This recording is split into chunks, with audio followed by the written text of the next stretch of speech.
Who's taking first watch? All right. Perception check from both of you, if you don't mind.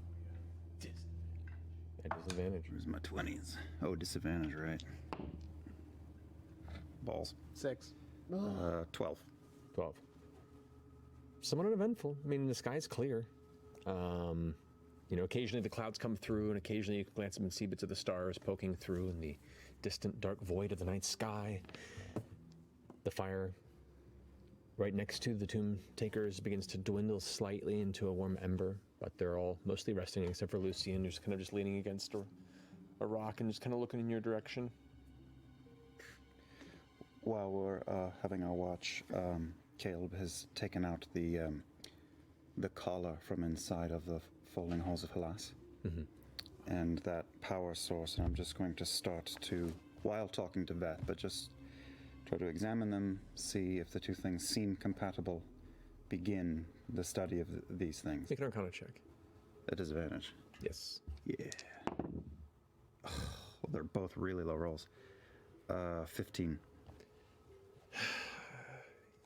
There might be a way, but there's just so much swimming in your head right now from the conversations earlier, the possibilities, some of the things that Lucian said, and there's just a lot in your mind trying to occupy that space, and you can't find the concentration tonight to really put it together. Perfect. I'm having trouble with this. I think mainly because I'm feeling guilty, Veth. Guilty about guilty about what? I can't help but feel like I talked you out here. Oh. I told you I had a place for you to stay with your family. I told you I could get you back to your family, and we are stuck out here on the edge of nowhere with no way out. And we're heading towards some sort of precipice. No. I mean, that's not you have plenty to feel guilty about in your life without, adding that to it. Listen, deep down inside, I wanted you to talk me into it. I want to be with you all. And I feel more guilt than you could ever know about this. I mean, if I don't go home, my son grows up without a mother. My husband has to find a new wife, and he has no gain.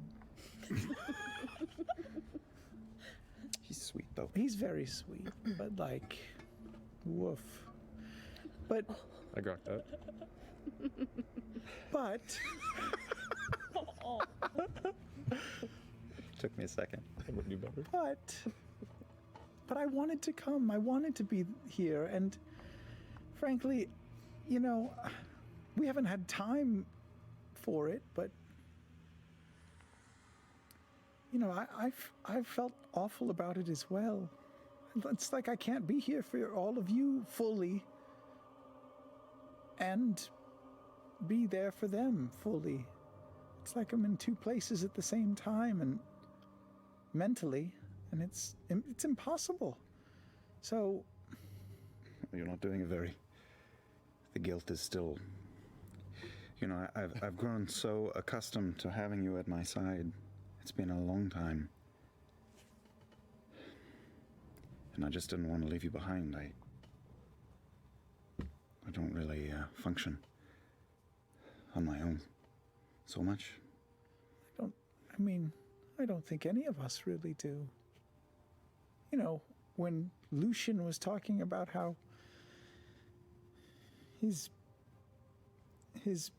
spirit was sort of split into parts and scattered asunder, it just made me think about us, the 9, about how when we all started, that's how we were, sort of disparate parts of people, and it took us coming together to feel whole again. I sort of feel bad for the guy, because I know what that's like. And if I left you all, if you left us all, it just wouldn't be the same. So I don't know how to square it for any of us, because this journey will come to an end at some point, and Yeah, I've got a bad feeling about that. I don't want it to. This makes me nervous. But him looking at you like that, That sort of. That doesn't help. I've been so wrapped up in my own bullshit for so long, and this is clearly something bigger than all of us, bigger than them, bigger than he. Thank you for using the proper grammar.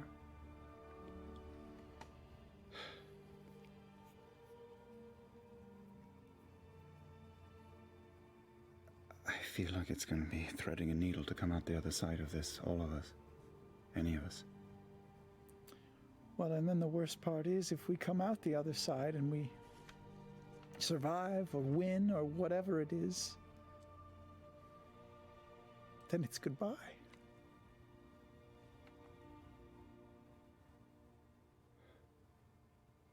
I don't want to think about that. Well, then good. Think about your guilt. And I'll think about mine. Check. And that'll keep us company. I just pulling her a hug. I love you. I will always love you. Thank you. I'm sorry. Thank you.